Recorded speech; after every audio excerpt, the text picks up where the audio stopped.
Bonjour à toutes et à tous. Hier, grand événement, j'ai réussi à faire voter un amendement concernant la prise en charge des tout-petits sur les troubles du neurodéveloppement.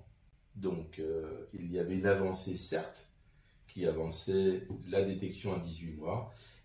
Nous avons pu faire, avec cet amendement, avancer la cause pour faire une détection à 9 mois.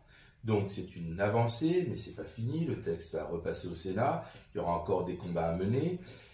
Il manque un volet prise en charge pour que les petits soient accompagnés au mieux et soient, entre guillemets, guéris, réparés de leurs troubles au mieux. Mais c'est déjà une avancée, c'est une victoire qu'on peut savourer et que je voulais partager avec vous.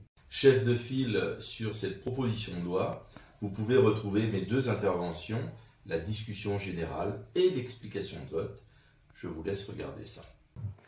Madame la ministre, monsieur le rapporteur, nous pensons à tort qu'il suffit d'ouvrir les yeux pour percevoir le monde qui nous entoure. Notre œil capte l'information lumineuse par le biais de la rétine, mais c'est notre cerveau qui nous permet de reconstruire l'image. Ainsi, une lésion cérébrale peut causer des difficultés majeures à visualiser une scène, alors que nos yeux, eux, sont parfaitement sains.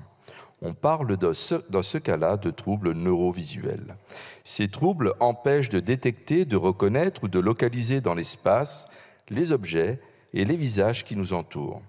Ils peuvent passer inaperçus ou être confondus avec ceux des apprentissages auxquels ils sont souvent associés: dyslexie, dysplasie, troubles du comportement, troubles déficitaires de l'attention. Ces troubles ne sont pas irréversibles. Si on ne peut pas faire grand-chose lorsqu'on a une lésion de l'œil, on peut tout à fait restaurer la vision lorsque c'est le cerveau qui est lésé. Grâce à la plasticité cérébrale, une rééducation adaptée et intensive, il est désormais possible de contourner cette lésion et d'apprendre ou réapprendre à voir. Cette prise en charge chez les nouveau-nés dès l'âge de 1 mois est possible, mais également chez les adultes après un AVC. Pour les troubles de l'audition, il est conseillé d'intervenir avant l'âge d'1 an afin d'éviter des troubles du développement du langage. Une perte auditive non traitée peut compromettre l'aptitude de l'enfant à parler, comprendre la langue, donc entraver le développement verbal, social et émotionnel de l'enfant. Ce handicap peut entraîner l'échec scolaire, les moqueries des autres enfants, ainsi qu'un isolement social et des difficultés affectives.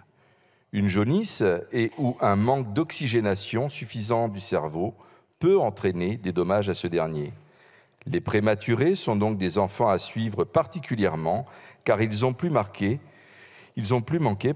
d'une bonne oxygénation. Dans cette PPL, il aurait été judicieux de commencer par le titre 2. Selon moi, les articles 5 et 6 devraient se situer en 1 et 2. Pour améliorer le repérage des troubles du neurodéveloppement, il est donc important d'ajouter le repérage des troubles neurovisuels qui touchent environ 5% des enfants et le repérage des troubles de l'audition qui concernent environ 2% des enfants. En 2023, 678 000 bébés sont nés, ce qui donne environ 34 000 enfants avec des troubles neurovisuels et 13 500 avec des troubles de l'audition. Nous proposons donc d'avancer la date du premier examen obligatoire de repérage dès le 9e mois de l'enfant, notamment pour les troubles de l'audition, et que les rendez-vous préventifs mensuels organisés lors des 6 premiers mois de l'enfant comportent systématiquement un volet de détection des troubles neurovisuels. Il manque le volet réparation dans cette PPL entre 0 et 3 ans. Cette PPL ne parle pas des soins de réparation. Or, c'est tout le sens du travail du docteur Sylvie Choqueron, réparer le plus tôt possible pour que les handicaps soient corrigés. Pour des progrès plus rapides chez le bébé et l'enfant, une prise en charge pluridisciplinaire avec orthoptiste, orthophoniste, neuropsychologue, ergothérapeute, psychomotricien permettrait de travailler réellement à une inclusion réussie à l'école, car les handicaps restants seraient bien moindres. Cela préserverait des couples avec des enfants handicapés, car dans 90% des cas, le couple explose et c'est maman qui assume. Ce qui fait dire à Olivia Catan, présidente de l'association SES Autisme France, c'est bien, on va dépister votre enfant, mais on ne va pas trouver de professionnels de santé pour le prendre en charge, donc ça va être encore à la charge des parents. Pour les articles 1 à 4, nous sommes favorables à ce maillage territorial des dispositifs d'inclusion. Quant à l'article 7, c'est une atteinte grave au droit du travail.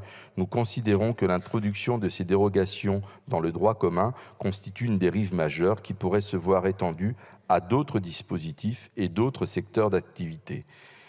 Pourquoi avoir gâché cette PPL avec cet article ?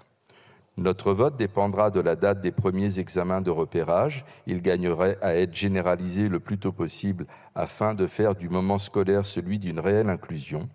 Notre vote dépendra également de ce que va devenir l'article 7. Nous défendons le statut d'AESH alors que vous proposez plusieurs dérogations au droit du travail qui vont exposer les personnes chargées de l'accompagnement à des risques professionnels. Je vous remercie. Nous prenons acte des avancées. Nous prenons acte de votre bonne volonté par rapport à la détection, par rapport au dépistage. Et bravo pour ces avancées. Toutefois, le fait de ne pas réparer parce qu'on n'a pas les moyens humains, parce qu'on ne met pas les moyens, je dirais, matériels, et qu'on va attendre l'entrée en classe pour faire une inclusion, nous pose problème. C'est-à-dire qu'on détecte et on attend tranquillement alors qu'on pourrait réparer. Donc il y a vraiment un volet manquant dans cette proposition de loi. Nous prenons non seulement, je partage l'avis de la collègue, il n'y aura pas d'effectivité, de réel progrès dans la prise en charge des enfants atteints du trouble de neurodéveloppement, mais en plus, vous allez dégrader les conditions de travail des aidants.